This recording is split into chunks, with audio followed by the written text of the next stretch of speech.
नमस्ते स्टूडेंट्स, मैं विक्रम कुमार यादव आज आपके लिए लेकर आया हूँ एक और इम्पोर्टेंट टॉपिक अपना विद्युत द्विध्रुव की बाह्य एक समान विद्युत क्षेत्र के साथ अन्योन्य क्रिया। विद्युत द्विध्रुव की बाह्य एक समान विद्युत क्षेत्र के साथ अन्योन्य क्रिया। देखिए यहाँ पर अपन असमान को नहीं ले रहे, अभी एक समान को ही लेंगे।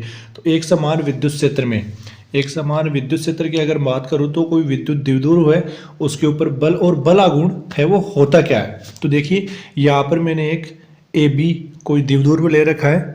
ये अपना ए बी कोई द्विध्रुव है जिनके मध्य की दूरी है मेरे पास एल, मतलब एल डिस्टेंस का एक द्विध्रुव है। यहाँ पर एक विद्युत क्षेत्र ले रखा है, वो इस डायरेक्शन के अंदर है। ये रहा मेरे पास विद्युत क्षेत्र ई। ओके स्टूडेंट्स, आगे देखिए यहाँ पर इस विद्युत द्विध्रुव पर इस विद्युत क्षेत्र के कारण एक बल लगता है F बराबर प्लस क्यू ई। ये तो प्लस डायरेक्शन में लगता है और F बराबर माइनस क्यू इसके विपरीत लगता है, जो इस द्विध्रुव को एक तरह से रोके रखता है। तो देखिए माना चित्रानुसार एक विद्युत द्विध्रुव ए बी समरूप विद्युत क्षेत्र ई में थीटा कोण बनाकर रखा हुआ है। ये थीटा कोण पर ये द्विध्रुव रखा हुआ है। इसके बिंदु ए पर प्लस क्यू तथा बिंदु बी पर माइनस क्यू आवेश उपस्थित है। यहाँ पर प्लस क्यू आवेश है और यहाँ पर माइनस क्यू आवेश उपस्थित है। तो देखिए यहाँ से आगे अगर मैं बात करूँ और इन दोनों आवेशों के मध्य की दूरी है वो कितनी है, स्मॉल डी है। तो ए पर प्लस क्यू आवेश के कारण बिंदु ए पर प्लस क्यू आवेश के कारण विद्युत क्षेत्र की दिशा में एफ ए बराबर प्लस क्यू ई और बी पर माइनस क्यू आवेश के कारण विद्युत क्षेत्र के विपरीत दिशा में एफ बराबर माइनस क्यू आवेश बल लग रहा है। यह बल परिमाण में समान होता है और दिशा में विपरीत होता है, जिसके कारण से टोटल बल होता है वो जीरो हो जाएगा। तो F net is equal to F A plus F B. तो एफ नेट क्या आ जाएगा, F Q E minus F is equal to plus Q और F is equal to minus Q, दोनों को ऐड कर देंगे तो एफ नेट क्या हो जाएगा, जीरो। मतलब टोटल बल है वो जीरो हो जाएगा। परंतु इनकी क्रिया रेखा सदैव मध्य लंबवत दूरी होने के कारण ये बल एक द्विध्रुव आघूर्ण का निर्माण करते हैं। मतलब यहाँ से एक द्विध्रुव आघूर्ण जनरेट हो जाएगा। तो देखिए यहाँ से द्विध्रुव आघूर्ण जनरेट हो जाएगा, तो उसके बाद अपन यहाँ से एक बल आघूर्ण जनरेट हो जाएगा, द्विध्रुव आघूर्ण नहीं बल आघूर्ण। तो बल आघूर्ण जो बल इंटू बलों के मध्य लंबवत दूरी का गुणनफल ये होता है। इसको रिप्रेजेंट करते हैं टाउ से। ये है अपना टाउ। तो टाउ इज इक्वल टू बल हो गया अपना क्यू ई और दोनों बलों के बीच की लंबवत दूरी हो गई एम ए। मतलब ये वाली सीधी डिस्टेंस हो गई मेरे पास एम ए। अगर यहाँ से इस डायग्राम के अंदर देखूँ मैं, देखो ये ट्राइंगल बन रहा है मेरा कुछ इस प्रकार से।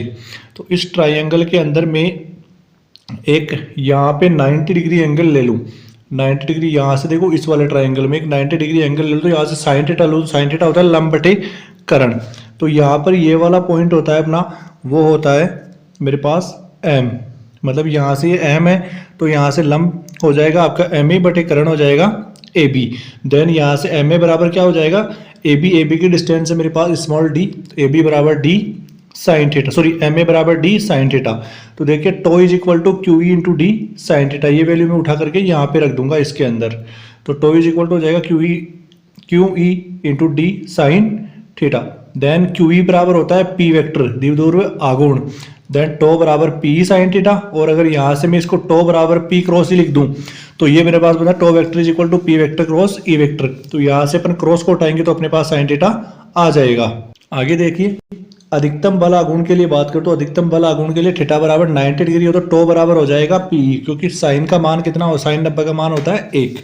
अर्थात विद्युत द्विध्रुव विद्युत क्षेत्र के लंबवत है। न्यूनतम बल आघूर्ण के लिए थीटा बराबर 0 हो तो टो बराबर क्या हो जाएगा, 0, क्योंकि साइन 0 का मान कितना होता है 0। अब देखो विद्युत द्विध्रुव को थीटा 1 से थीटा 2 तक घुमाने में किया गया कार्य। अपन जानते हैं कि टो बराबर डब्ल्यू बराबर टो इंटू डे थीटा। कहाँ से कहाँ तक घुमा रहे, थीटा 1 से थीटा 2। तो डब्ल्यू बराबर थीटा 1 से थीटा 2 इंटीग्रेशन में P sine theta D theta. तो साइन थीटा का इंटीग्रेशन हो जाएगा माइनस कोस थीटा। अपन यहाँ से लिमिट रख देंगे तो डब्ल्यू बराबर हो जाएगा P cos theta 1 minus cos theta 2। Okay students, video अच्छा लगा हो तो लाइक शेयर और सब्सक्राइब जरूर कर देना। Thank you.